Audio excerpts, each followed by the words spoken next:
Hello students, आज हम लोग पढ़ेंगे क्लास 12th के चैप्टर 10 वेव ऑप्टिक्स को। देखिए, इसके पहले हम लोग ने रे ऑप्टिक्स में पढ़ा था कि जो लाइट है वो हमारी क्या है, एक रे है। हाँ या ना, यही पढ़ा था। अब ये आपने पढ़ा रे है लाइट, अब पढ़ रहे हैं कि लाइट वेव है। क्यों? तो इसके पीछे का आंसर ये है कि जो हमारे चारों तरफ लाइट मौजूद है वो मैटर के साथ जाकर किस तरीके से इंटरेक्ट कर रही है, इस बात पर डिपेंड करता है कि हम उसको कैसा ट्रीट करें। अभी जब इसका अगला चैप्टर हम लोग पढ़ेंगे तो वहां पर हम लाइट के पार्टिकल नेचर को भी जानेंगे। बात समझ पे आ रही है? तो लाइट जो है वो है, ठीक है। लाइट के अपने अपने नेचर होते हैं जब वो डिफरेंट डिफरेंट मटेरियल्स पर जाकर फॉल होती है। साथ में जब रे और वेव ऑप्टिक्स की बात आती है कि हम लाइट को कब रे माने कब वेव माने, वो इस बात पर डिपेंड करता है कि लाइट जहां पर जाकर टकरा रही है, जैसे कि हमने पढ़ा था कि लाइट रिफ्लेक्ट होती है, रिफ्रैक्ट होती है, तो जहां पर जाकर टकरा रही है उस जगह पर क्या उसका साइज कैसा है। ठीक है, तो अगर ऑब्जेक्ट जहां पर वो लाइट जाकर टकरा रही है उसका साइज लाइट की वेवलेंथ से बहुत ज्यादा होता है, उस केस में मतलब कई ऑर्डर्स बड़ा होता है, तो उस केस में हम लाइट को एज अ रे मान सकते हैं और रिफ्लेक्शन रिफ्रैक्शन ये सारे फेनोमेना को डिस्कस कर सकते हैं। ठीक है, जब लाइट की जो वेवलेंथ है उस वेवलेंथ के ऑर्डर का ऑब्स्टेकल हो या उस ऑर्डर का कोई ऑब्जेक्ट उसके सामने रखा हो और लाइट उस पर फॉल हो रही हो, तो लाइट का वेव नेचर निकल कर आता है। क्योंकि हम लोग ने देखिए 8th चैप्टर में पढ़ा ही था कि जो लाइट होती है वो क्या होती है, इलेक्ट्रोमैग्नेटिक वेव होती है। ठीक है, और 9th चैप्टर में जब हम लोग ये पढ़ रहे थे रे ऑप्टिक्स के बारे में, तो उस पर हम लोग ने शुरुआत में ही ये डिस्कस किया था कि क्यों हम यहां पर लाइट को एज अ रे मानकर स्टडी कर रहे हैं। ओके, तो यहां तक किसी को कंफ्यूजन नहीं होनी चाहिए। अब इसके आगे हम लोग क्या करेंगे कि लाइट को एज अ वेव मानकर जो उसके वेव फिनोमिना है, उसको वेव मानने पर जो फिनोमिना निकल कर आते हैं, या लाइट अपने जो बिहेवियर है वो जब अपने आप को वेव की तरह ट्रीट करती है और सारे फिनोमिना होते हैं जैसे कि डिफ्रैक्शन, इंटरफ्रेंस, पोलराइजेशन, तो हम लोग क्या करेंगे, इस पे इन सारी चीजों को पढ़ेंगे। ओके, तो यहां से अब बढ़ते हैं आगे और मानते हैं लाइट को एज अ वेव और उससे रिलेटेड जितने भी फिनोमेना है उनको हम पढ़ेंगे। उसके लिए थोड़ी सी हमें प्रिपरेशन करनी पड़ेगी, थोड़ा सा हिस्टोरिकल बैकग्राउंड जानना पड़ेगा, तो वही सब जानते हैं और आगे बढ़ते हैं। ठीक है, तो देखिए जो ये वेव मॉडल है लाइट का, उसको प्रिडिक्ट किसने किया? उसको प्रिडिक्ट किया हाइगन ने। ठीक है, हाइगन ने। देखिए, अगर मैं इसका हिस्टोरिकल बैकग्राउंड आपको थोड़ा बताऊं तो न्यूटन और रेने डिस्कार्ट के टाइम पर लाइट को एज अ पार्टिकल माना जाता था, और इस चीज को मैंने जब 9th चैप्टर पढ़ा रहा था रे ऑप्टिक्स उस पर भी डिस्कस किया था, और जब 8th चैप्टर पढ़ा रहा था उस पर भी डिस्कस किया था। तो लाइट को पहले माना जाता था क्या, कि लाइट जो है वो मिलकर बनी है पार्टिकल से, और कार्पस्कुलर थ्योरी थी लाइट की। आगे चलकर ये बात आई निकलकर कि जो लाइट है वो कैसी है, वेव नेचर है उसका। लाइट कैसी है, वेव नेचर है। जब हाइगन ने अपनी वेव थ्योरी दी, थॉमस यंग ने इंटरफ्रेंस एक्सपेरिमेंट किया, क्योंकि इंटरफ्रेंस बिना वेव के पॉसिबल नहीं है, तो इंटरफ्रेंस फेनोमेना ऑब्जर्व किया लाइट में। ओके, तो इस तरीके से चीजें निकलकर आई, और आते आते क्या हुआ कि ये फिक्स हो गया कि जो लाइट है वो वेव नेचर है उसका। ठीक है, इसके आगे की स्टोरी जब हम लोग चैप्टर 11th पढ़ेंगे, dual nature of radiation and matter, वहां पर मैं आगे बताऊंगा कि आगे लाइट को फिर क्या माना गया, कैसे उसको किया गया, वहां पर जाकर स्टोरी ये एंड होती है। तो देखिए, the wave model predicted slower light speed in a second medium if it bends toward the normal on the reflection. ठीक है, यहां पर वेव मॉडल जो था वो यही था कि जब लाइट रिफ्रैक्ट करती है एक मीडियम से दूसरे मीडियम पर जाती है, और अगर इसका रिफ्रैक्टिव इंडेक्स ज्यादा है इस मीडियम से, तो यहां पर लाइट रिफ्रैक्ट होने के बाद क्या होती है, टुवर्ड्स द नॉर्मल बेंड हो जाती है। ये चीज हम लोग ने पढ़ी है, देखी भी है रे ऑप्टिक्स के केस में, जहां पर हम लोग लाइट को एज अ रे मानकर कर रहे थे। ठीक है, तो इस तरीके के प्रिडिक्शंस को वेव मानकर भी एक्सप्लेन किया गया, और इन्हीं चीजों को अभी हमें आगे पढ़ना है। ओके, फिर जैसे कि बात थी कि जो लाइट है वो एक मीडियम पर कैसे ट्रेवल करती है और बिना मीडियम के कैसे ट्रेवल करती है। तो लाइट एक इलेक्ट्रोमैग्नेटिक वेव है और जेम्स क्लर्क मैक्सवेल ने जो मैक्सवेल्स इक्वेशंस दी थी उनकी हेल्प से वेव इक्वेशन निकल कर आई थी, और वो वेव इक्वेशन, ये हमें पता चलता है कि लाइट को किसी मीडियम की जरूरत नहीं है ट्रेवल करने के लिए। जो इलेक्ट्रोमैग्नेटिक फील्ड है, या कह लीजिए कि इलेक्ट्रिक फील्ड, मैग्नेटिक फील्ड, जो एक दूसरे के परपेंडिकुलर डायरेक्शन पर होती हैं, changing electric field changing magnetic field को जन्म देती है, changing magnetic field changing electric field को, और इस तरीके से यह क्रम चलता रहता है। और होता क्या है कि लाइट वैक्यूम में ट्रेवल कर जाती है, लाइट वैक्यूम में ट्रेवल कर जाती है। तो ये जो चीज यहां पर बताई, तो उससे ये भी क्वेश्चन जो था हमारा कि लाइट वैक्यूम में कैसे ट्रेवल करती है, उसको यहां पर जेम्स क्लर्क मैक्सवेल ने वेव इक्वेशन और जो अपनी मैक्सवेल्स इक्वेशंस थी उनको प्रोवाइड करके इस चीज को भी क्लियर कर दिया कि कैसे लाइट वैक्यूम में ट्रेवल करती है। ठीक है, और साथ में मैक्सवेल ने ये भी, देखिए 8 चैप्टर में हम लोग पढ़ कर आए थे कि इन्होंने ये बताया था कि इलेक्ट्रोमैग्नेटिक वेव्स की जो स्पीड होती है और लाइट की जो स्पीड होती है वो मैच कर रही है, यानी कि लाइट हमारी इलेक्ट्रोमैग्नेटिक वेव है। तो ये सारी चीजें हम लोग पढ़ चुके हैं। ठीक है, एक तरीके से थोड़ा सा कनेक्शन है पिछले चैप्टर से और जो अब इस चैप्टर में हम लोग पढ़ने वाले हैं, ताकि एक सडन आपको जंप ना महसूस हो, एक स्लोप हो। ऐसा ना हो कि आपको लगे कि पिछला चैप्टर अलग है और जो उसके पिछला चैप्टर हमने पढ़ा वो अलग है और उसके पिछला चैप्टर जो पढ़ा वो अलग है। नहीं, ये सब इंटरकनेक्टेड है। देखिए, मैं धीरे धीरे आपको ऐसे ही बता रहा हूं शुरुआत से ही। इलेक्ट्रोस्टैटिक्स अलग, मैग्नेटिज्म अलग, पहले लोग ये पढ़ते थे, बट फिर उस पे ऑरस्टेड के एक्सपेरिमेंट पे ये पता चला कि जो इलेक्ट्रिसिटी है वो मैग्नेटिज्म से कनेक्टेड है। फिर जो फैराडेज एक्सपेरिमेंट्स थे वहां से ये पता चला कि हम मैग्नेटिक फील्ड की हेल्प से इलेक्ट्रिक करंट को प्रोड्यूस कर सकते हैं। फिर आगे चलकर जेम्स क्लर्क मैक्सवेल ने तो इलेक्ट्रोमैग्नेटिज्म को एक साथ मिला ही दिया पूरा इलेक्ट्रोमैग्नेटिक वेव्स के फॉर्म पर, कि उन्होंने मिलाया मतलब कि उन्होंने डिस्कवर करी चीजें, उन्होंने एक्सप्लेन किया चीजें। ठीक है, उन्होंने नहीं मिला दिया, उन्होंने नहीं कर दिया, बट उन्होंने सब्जेक्ट्स को मिला दिया। वो जो सब्जेक्ट्स डिफरेंट डिफरेंट बना रखे थे लोगों ने, उनको उन्होंने यूनिफाई कर दिया कि देखो जो लाइट है हमारी, वो ये बता रही है कि इलेक्ट्रिसिटी या मैग्नेटिज्म दो डिफरेंट सब्जेक्ट नहीं है, वो एक ही सब्जेक्ट के दो, एक ही चीज के दो पहलू हैं। कभी ये दिखता है, कभी वो दिखता है। ओके, तो इस चैप्टर में हम लोग जैसे कि बात करें Huygens principle, derivation of reflection and refraction laws, interference phenomena and principle of superposition, diffraction phenomena and Huygens Fresnel's principle, और polarisation phenomena and light as transfer electromagnetic wave, इन चीजों को हम लोग पढ़ेंगे इस चैप्टर में। ठीक है, तो reflection and refraction of waves हम लोग लाइट को एज अ रे मानकर पढ़ चुके हैं, लाइट को एज अ रे मानकर पढ़ चुके हैं। इंटरफेरेंस जो है वो आपके लिए नया है। ठीक है, जो इंटरफेरेंस है वो आपके लिए नया है, डिफ्रैक्शन आपके लिए नया है और पोलराइजेशन आपके लिए नया है। बट ये जो रिफ्लेक्शन और रिफ्रैक्शन है वही चीज, बट लाइट को एज अ वेव मानकर उनको एक्सप्लेन किया जा रहा है, बस दैट्स इट। थोड़ा इसको इस तरीके से सोचिए कि जैसे किसी ने कमरे में रखा हुआ कोई 10 रुपए का नोट उठा लिया। अब उसने तो उठा लिया जिसको उठाना था। ठीक है, अब बाकी लोग उसके बारे में क्या बनाएंगे, थ्योरी बनाएंगे कि किसने उठाया होगा, कैसे उठाया होगा, क्या किया होगा। तो जितनी मुंह उतनी बातें। ठीक है, मतलब सबकी अपनी अपनी थ्योरी होगी, कोई फिट बैठेगी कोई फिट नहीं बैठेगी, बट जिससे चीजें एक्सप्लेन हो रही होंगी हम थ्योरीज को यूज करते हैं। वही चीज यहां पर भी है कि लाइट को रे मानकर हमने रिफ्लेक्शन और रिफ्रैक्शन को एक्सप्लेन कर दिया। तो लाइट जो रिफ्लेक्ट और रिफ्रैक्ट हो रही है, ऐसा नहीं कि जब आप रे ऑप्टिक्स में पढ़ रहे हैं तो वहां पर इस सरफेस से जो लाइट रिफ्लेक्ट हो रही है वो यहां पर जाकर जब हम लोग वेव के फॉर्म पर उसको पढ़ेंगे तो वो कुछ अलग होगा। लाइट वही है, जो लाइट यहां से फॉल हो रही है वो वही लाइट है, उसी टॉर्च से निकली हुई लाइट है। उसी टॉर्च से निकली हुई लाइट को आप लोग एज अ वेव मानकर भी एक्सप्लेन कर सकते हैं। बात समझ पे आ रही है? मतलब सरफेस वही, टॉर्च वही, उससे निकलने वाली लाइट मतलब एक तरीके से कह लीजिए वही।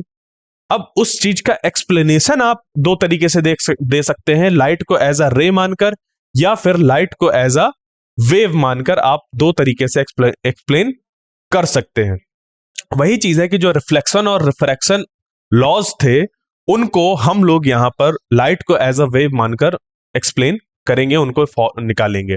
उसके बाद फिर इंटरफ्रेंस फेनोमेना और डिफ्रैक्शन और पोलराइजेशन करेंगे। इंटरफ्रेंस के लिए थोड़ा सा मैं आपको यहां पर जैसे ये विजुअलाइजेशन दिखाना चाहूंगा, ये वाटर वेव्स के टर्म्स पर है कि मान लीजिए कि यहां पर क्या है कि ये एक कोई बैंक बना हुआ है, ठीक है, एक कोई किनारा है, ठीक है, एक कोई किनारा है और उस किनारे पे अंदर तरफ यहां पर भी पानी भरा हुआ है और इधर भी पानी है। समुद्र का किनारा आप मान लीजिए, समुद्र के किनारे पर एक कोई ऐसी वॉल बनी हुई है और यहां से क्या है कि ऐसे दो छोटे छोटे गैप बने हुए हैं। तो जब वेव, ओशन वेव्स कुछ इस फॉर्म पर आ रही है, देखो यहां पर प्लेन वेव की तरह दिख रहा है। कैसे प्लेन वेव? यानी कि इसका जो आपको पोर्शन दिखाई दे रहा है एकदम स्ट्रेट दिखाई दे रहा है, हाँ या ना? स्ट्रेट दिखाई दे रहा है, हाँ या ना? स्ट्रेट, ठीक है। तो ये स्ट्रेट जो चीजें दिखाई दे रही हैं आपको जाते हुए, ये एक तरीके से वेव फ्रंट कहलाते हैं। क्या कहलाते हैं? Wave front. अभी इसको भी हम लोग प्रॉपर डिफिनेशन के साथ पढ़ेंगे, बट अभी समझने के लिए आप एक इस वर्ड को अगर हम लोग देखें तो ये कहा जा सकता है कि मान लीजिए कि ये जो आपको ऐसा फेजेस दिखाई दे रहे हैं और आपको वेव के बारे में ये पता होगा कि एक्चुअल में कोई पार्टिकल का मूवमेंट नहीं होता है, ठीक है। यहां पर एक्चुअल में पार्टिकल्स का कोई मूवमेंट नहीं होता है। जैसे कि वाटर वेव्स की बात करें तो एक्चुअल में पार्टिकल इधर नहीं मूव कर रहे होते हैं, जो पार्टिकल जहां पर है वहीं पर रहता है, बट ऊपर नीचे ऑसिलेट करता है। जैसे सरफेस वेव्स की बात करी जाए वाटर वेव्स में तो ट्रांसवर्स वेव फॉर्म होती है। तो यहां पर सरफेस में ऐसे ऐसे वाटर वेव्स के जो मतलब वाटर के जो पार्टिकल्स होते हैं ऐसे ऐसे मूव करते हैं। अब वो इस हिसाब से मूव करते हैं कि हमें देखने में लगता है कि वेव इस डायरेक्शन पर जा रही है। तो वेव की डायरेक्शन ऐसी है, तो ये जो आपको ऐसे दिखाई दे रहे हैं इनको क्या कह सकते हैं हम लोग? एक स्ट्रेट प्लेन वेव फ्रंट्स कहा जा सकता है। तो ये देखो प्लेन वेव फ्रंट क्या हो रहे हैं, यहां आकर फॉल हो रहे हैं।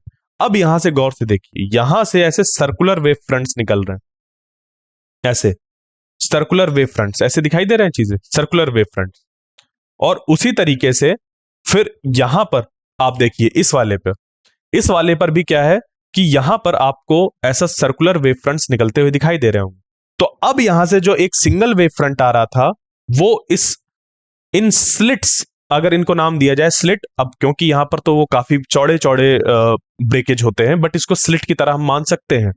तो ये जब स्लिट में आकर फॉल हो रहे हैं प्लेन वेव फ्रंट, ये क्या हो रहा है, यहां से दो वेव फ्रंट जनरेट हो रहे हैं जो कि सर्कुलर फॉर्म पर है और वो आपस में क्या हो रहे हैं, मिल रहे हैं। वो आपस में मिल रहे हैं, उनके मिलने से कहीं पर हमें जो पानी है वो ज्यादा उठा हुआ दिखाई देगा और कहीं पर पानी हमें कम उठा हुआ दिखाई देगा, ठीक है। कहीं पर पानी देखो ज्यादा उठा हुआ दिखाई देगा और कहीं पर हमें पानी कम उठा हुआ दिखाई देगा।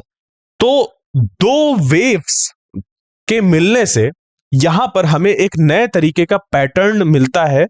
एक तरीके से हम इसको कहते हैं कि एनर्जी रीडिस्ट्रीब्यूशन होता है और हमें इस तरीके का पैटर्न देखने को मिलता है कि दो वेव्स मिलकर कहीं कहीं पर कैंसिल आउट हो जाती हैं। देखो इस जगह पर कोई पोर्शन उठा नहीं है, इस जगह पर कोई पोर्शन यहां पर देखो उठा नहीं है, यहां पर हाँ हाँ या ना, यहां पर देखो कोई पोर्शन नहीं उठा, ठीक है। फिर इधर कोई पोर्शन नहीं उठा, इधर कोई पोर्शन नहीं उठा, बट ये बीच में पोर्शन जो है ये उठा हुआ है यहां पर, ठीक है। देख रहे हो ये पोर्शन यहां पर बीच में उठा हुआ है, ठीक है। तो इस तरीके से होता है। अभी इसको हम लोग लाइट के टर्म्स पर भी पढ़ेंगे तो आपको समझ पे आ जाएगा कि क्या कैसे यहां पर है। ओके, फिर डिफ्रैक्शन का जो होता है केस उसको भी हम लोग जान जाएंगे।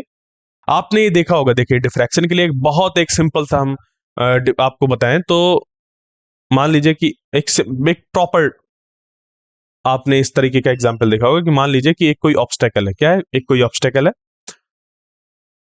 उस ऑब्स्टेकल के सामने एक लाइट रखी हुई है। क्या रखी हुई है? लाइट रखी हुई है, ठीक है।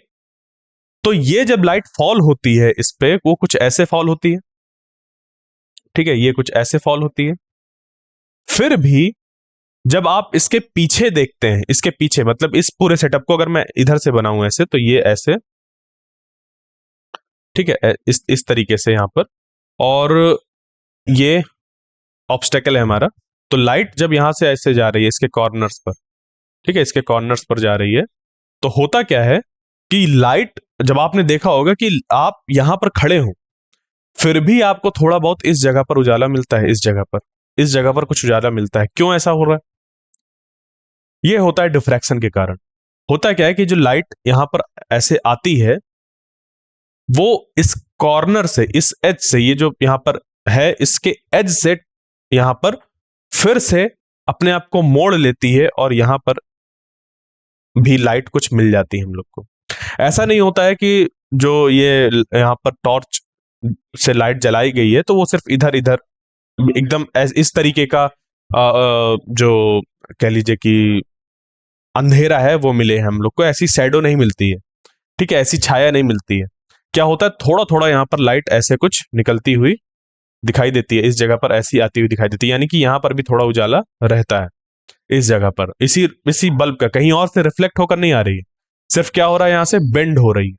क्या हो रही है? बेंड हो रही है। तो एक तरीके से डिफ्रैक्शन का ये फिनोमेना है कि यहाँ पर जो लाइट बेंड होती है कॉर्नर से, वो हमारा एक तरीके का डिफ्रैक्शन है, एक तरीके का डिफ्रैक्शन है। डिफ्रैक्शन में बहुत ढेर सारा तरीके का चीजें देखने को मिलती है, जिसको कि अभी हम आगे डिस्कस करेंगे। फिर होता है पोलराइजेशन।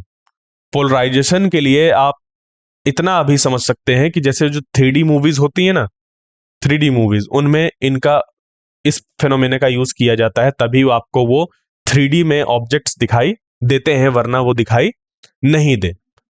अभी आपको जानने के लिए इतना जरूरी है, इंटरेस्ट जगाने के लिए इतना जरूरी है। अब बढ़ते हैं आगे और डिस्कस करते हैं हाइगन्स प्रिंसिपल। ठीक है, हाइगन्स प्रिंसिपल। देखो, हाइगन एक क्या थे? साइंटिस्ट थे, और उन्होंने प्रिंसिपल दिया था। क्या दिया था प्रिंसिपल? उन्होंने क्या डिस्कस किया था? लोग क्या मानते थे लाइट को? पहले हमेशा पार्टिकल मानते थे, तो हाइगन ने लाइट को एज अ वेव माना। क्या माना? लाइट को एज अ वेव माना, और रिफ्रैक्शन फेनोमेना को एक्सप्लेन किया। रिफ्लेक्शन और रिफ्रैक्शन फेनोमेना को एक्सप्लेन किया। तो जो लाइट है हमारी, वो वेव है। वो क्या है? वेव है। इस चीज को उन्हें बताना है, इस चीज को उन्हें बताना था, तो उनके उसके लिए उनको क्या देना पड़ेगा? थोड़ी सी कुछ वेव थ्योरी देनी पड़ेगी। क्या करना पड़ेगा? उनको एक वेव थ्योरी देनी पड़ेगी। ठीक है, तो वेव थ्योरी क्या है? मतलब कि जो वेव है वो कैसे हमारी ट्रेवल करती है एक जगह से दूसरी जगह, कैसे फॉर्म होती है, ये बताना होगा। वो मतलब एक तरीके से कह लीजिए कि वो जो वेव है हमारी, वो ट्रांसमिट कैसे होती है, ये भी बताना पड़ेगा। तो इन सब चीजों को एक्सप्लेन करने के लिए, और साथ में उससे रिलेटेड कुछ फिनोमेना को एक्सप्लेन करने के लिए हमें जरूरत है कि एक प्रॉपर थ्योरी हो कि कैसे ये चीजें होती हैं। तो हाइगन ने क्या दिया था? वेव थ्योरी दी थी, उस पर डिस्कस किया था कि कैसे ये सारी चीजें होती हैं। तो हाइगन ने क्या किया? डिस्कस किया कि each point on a wavefront is the source of secondary disturbance and the wavelets emanating from these points spread out in all directions with the speed of the wave। तो इन्होंने हाइगन प्रिंसिपल है, उन्होंने इस पे ये बताया था कि जो वेव है वो कैसे प्रोपोगेट होती है, कैसे आगे बढ़ती है, कैसे आगे बढ़ती है, वो उन्होंने एक्सप्लेन किया था। तो उसके लिए उन्होंने एक शब्द यूज किया, वेव फ्रंट। क्या यूज किया? वेव फ्रंट, और जिसको कि मैंने अभी आपको बताया भी है। तो वेव फ्रंट क्या होता है कि कलेक्शन ऑफ वो सारे पॉइंट्स होता है जो कि कांस्टेंट फेज में हो। इसका क्या मीनिंग है? इसका मीनिंग ये है कि जैसे अगर आपके पास क्या हो, एक सोर्स हो, आपके पास क्या हो, एक सोर्स हो, और उस सोर्स से आपने क्या किया, या फिर ये मान लीजिए कि जैसे पॉन्ड है, बकेट है, या कोई दूसरा वाटर बॉडी है किसी भी तरीके की, तो आपने उसमें क्या किया कि मान लीजिए कि किसी जगह पर थोड़ा सा पत्थर डाला, या आपने कोई डिस्टरबेंस क्रिएट किया, आपने पत्थर डाला या ऐसे हाथ टिप कर दिया या कुछ और चीज डाल दी उस पे, जिसकी वजह से वेव फॉर्म हो जाए। क्या हो जाए? वेव फॉर्म हो जाए। तो आपने जहां पर पत्थर डाला, जहां पर आपने जिस जगह पर पत्थर डाला, उसके आपने एक्चुअली कहां पर, जहां पर पत्थर डाला है वहां पर डिस्टरबेंस क्रिएट किया था, और वो डिस्टर्बेंस आगे कैसे बढ़ रहा है। बात समझ रहे हैं डिस्टर्बेंस का क्या मीनिंग है। जैसे यहां पर डिस्टर्बेंस की बात आई ना, डिस्टर्बेंस का क्या मीनिंग है। डिस्टर्बेंस का मीनिंग ये है जैसे कि वाटर सरफेस थी, वाटर सरफेस एकदम शांत, उस वाटर सरफेस पे आपने क्या किया, एक छोटा सा पत्थर ड्रॉप कर दिया। अब जिस जगह पर पत्थर ड्रॉप हुआ है वहां पर क्या होगा कि थोड़ा सा ऐसा डिस्टर्बेंस क्रिएट हो जाएगा, पानी थोड़ा सा दब जाएगा।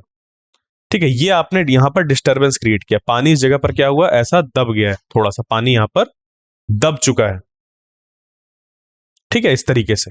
अब ये जो यहां पर पानी दबा है ये एक तरीके का क्या है, डिस्टर्बेंस है। अब ये डिस्टर्बेंस ही आगे बढ़ता है और वेव का फॉर्म लेता है। तो वेव आगे बढ़ती कैसे है, इसके लिए इन्होंने कहा कि देखो यहां पर जब आपने ऐसा डिस्टर्बेंस क्रिएट किया और जो वाटर सरफेस होती है, जब पत्थर डाला तो ये दबा वाटर सरफेस, और वाटर सरफेस की फिर टेंडेंसी होती है सरफेस टेंशन की वजह से ये फिर से वापस पानी आता है ऊपर की तरफ और ये ऐसे उठ जाता है। ठीक है, ये जो तीन मैंने चीज बनाई ये तीनों एक ही पॉइंट के अलग अलग रिस्पॉन्स हैं अलग अलग समय पर। ये तब का है जब पानी इस पे मतलब पत्थर डाला गया, इसमें क्या किया गया, पत्थर डाला गया तो पानी दबा, उसके बाद पत्थर तो नीचे डूब गया but water surface due to surface tension वापस उसी लेवल पर आई, और अब क्योंकि कुछ उसको एनर्जी मिली थी और सरफेस टेंशन की वजह से वो ऐसा डिप कर गया था तो ये थोड़ा उठेगा भी वापस। तो डिप किया पत्थर की वजह से, फिर बराबर पर आया और उसके बाद ऐसे उठ गया। ठीक है, यानी ऐसे डिप किया, बराबर हुआ और थोड़ा उठ गया। तो ये जो डिस्टर्बेंस था पूरा, इसकी वजह से हमें क्या दिखाई देता है, सबसे पहला एक ऐसी सर्कुलर रिंग जैसी दिखाई देती है, फिर वहां से वो बढ़ना चालू करता है ना, ऐसे फैलता जाता है। यही होता है ना, यहां से ऐसे होता है और ऐसे फैलता जाता है, बड़ा होता जाता है, रिंग ऐसे बड़ी होती जाती है। आपने ऐसे पत्थर डिप किया, ऐसे डुप, और वो क्या होता है, ऐसे बढ़ता चला जाता है। तो वो जो पहली रिंग बनी एक तरीके से देखने में, ठीक है, वो जो पहली रिंग बनती है उसके बाद फिर ऐसी दूसरी बनती है, तीसरी बनती है, वो आगे की बात है। बट ये जो पहली रिंग बनी और उस पहली रिंग में आपको एक पोर्शन दिखाई दे रहा होगा, या तो वो उठा होगा पूरा या तो पूरा दबा होगा। वो जो बना उस पे क्या है, उसी चीज को हम लोग बोलते हैं वेव फ्रंट। क्या बोलते हैं, वेव फ्रंट। ठीक है, वेव फ्रंट बोलते हैं क्योंकि यहां पर मौजूद हर एक पार्टिकल एक ही फेज में है, यानी कि एकदम उठा हुआ है जैसे। इसके जस्ट बाद वाले भी एक रिंग बनेगी जो दबी हुई होगी, तो वो जो फॉर्म हो रही है वहां पर वो कैसी है, एक ऐसी वेव फ्रंट, मतलब एक ऐसा वेव फ्रंट है जो जिसपे कि पार्टिकल सारे कैसे हैं, दबे हुए हैं। तो वेव फ्रंट का मीनिंग क्या है, समझ पे आया, पार्टिकल्स का एक ऐसा कलेक्शन। अब वाटर में तो पार्टिकल्स हैं तो हमने बोल दिया कि पार्टिकल्स का ऐसा कलेक्शन जो एक ही फेज पे हो, यानी कि एक ही सिचुएशन में हो। फेज को आप सिंपल करके ऐसा समझ सकते हैं कि वो एक ही सिचुएशन में हो। तो जब वो एक ही सिचुएशन में है तब वो एक सर्कल जैसा फॉर्म हो गए, सबके सब क्या थे, उठे थे, तो एक सर्कल जैसा हो गया। उसके जस्ट बाद वाला दबे हुए थे तो वो एक वेव फ्रंट बन गया। क्लियर हुआ, तो यही है वेव फ्रंट। लाइट के केस में क्या होता है, लाइट के केस में भी कुछ ऐसा ही होता है कि मान लीजिए यहां पर सोर्स है, ठीक है, इस जगह पर सोर्स है, तो ये लाइट क्या करती है, अपने चारों तरफ इसके जस्ट बाद, ठीक है, इसके जस्ट बाद, क्योंकि सोर्स तो यहां पर है, इसके अपने इसके जस्ट बाद क्या करती है, यहां पर एक ऐसा स्फेयर बनता है। अगर हम इसको पॉइंट सोर्स माने, सिर्फ इस जगह को माने कि यहां पर एक छोटा सा बल्ब है, यहां पर क्या, एक छोटा सा बल्ब है, तो ये जो एक छोटा सा बल्ब है वो क्या कर रहा होगा, यहां पर इतना छोटा सा बल्ब जो है वो क्या कर रहा होगा, एक वेव फ्रंट को जनरेट कर रहा होगा। क्या कर रहा होगा, एक वेव फ्रंट। और वेव फ्रंट कैसा होगा, स्फेरिकल वेव फ्रंट, यानी कि एक लाइट निकल रही होगी जो कि स्फेरिकल शेप में होगी। ठीक है, तो वहां पर क्या होगा, एक स्फेरिकल वेव फ्रंट होगा। फिर अब उस स्फेरिकल वेव फ्रंट से वो वेव फ्रंट बड़ा कैसे होता है, अब उसकी बात है, यानी कि अगला वाला वेव फ्रंट हमें कैसे मिलता है। इसके लिए उन्होंने कहा कि एक सोर्स था, उसके चारों तरफ एक वेव फ्रंट बना, और उस वेव फ्रंट में मौजूद हर एक पॉइंट क्या कैसा बिहेव करता है कि वो खुद में एक सोर्स है, और वो कैसा है, सेकेंडरी सोर्स है। क्या है वो, सेकेंडरी सोर्स है।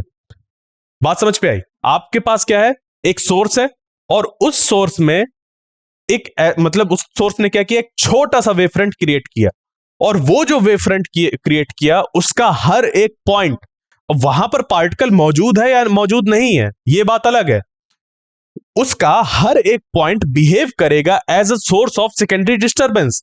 यानी कि ऐसा लगेगा कि उस वेव फ्रंट में हर एक पॉइंट पर क्या मौजूद है, उस वेव फ्रंट पे, वो जो छोटा सा वेव फ्रंट हमारा निकला, उसके हर एक पॉइंट पे ऐसा लगेगा कि छोटे छोटे बल्ब्स लगे हुए हैं। इमेजिन करिए, एक बल्ब है, उसके चारों तरफ एक वेव फ्रंट क्रिएट हुआ, स्फेरिकल वेव फ्रंट।